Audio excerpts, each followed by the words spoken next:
વક્રતુંડ મહાકાય સૂર્યકોટિ સમપ્રભ નિર્વિઘ્નમ કુરુ મે દેવ સર્વ કાર્યેષુ સર્વદા. આપણા દુઃખોને, કષ્ટોને, ભય, ગ્લાનિ, ક્લેશ, ચિંતા અને દરેક પ્રકારના વિઘ્નોને દૂર કરવાવાળા ભગવાન ગણપતિ બાપાની સંકટ ચતુર્થીનું મહત્ત્વ ખૂબ જ અનેરું છે. વૈશાખ મહિનાના કૃષ્ણ પક્ષની ચોથ મંગળવાર હોવાના કારણે આ વખતે અંગારકી ચોથ છે. એમાં પાછા સંયોગ તમે જુઓ કે ધન રાશિ અને મેષ રાશિ બંને ચંદ્ર અને સૂર્યથી જોડાયેલી છે. જે આત્મતત્વ અને મનનો કારક ચંદ્ર અને સૂર્ય બંને પણ અગ્નિ તત્વની રાશિમાં જ છે.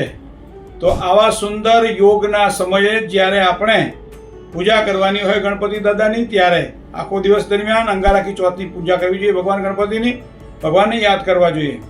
રાત્રે 22 કલાક 31 મિનિટ અને 11 સેકન્ડે જ્યારે ચંદ્રનો ઉદય થાય ત્યારબાદ વિધિને છોડી ભગવાનને લાડુનો પ્રસાદ ધરાવી, તમારી પાસે કોઈ કરન્સી નોટ હોય તો કરન્સી નોટ ભગવાન ગણપતિને પ્રસાદ તરીકે આમ દેખાડી પછી ગજવામાં રાખી દો, પાકીટમાં મૂકી દો. એ તમારું ધન તમારા માટે ભગવાન ગણપતિની કૃપાથી વિશેષ તમને આનંદદાયક બનશે અને ધનમાં વૃદ્ધિ કરાવશે. કારણ મિત્રો, આ તો સંકટ ચતુર્થી નથી, આ તો અંગારકી ચોથ છે.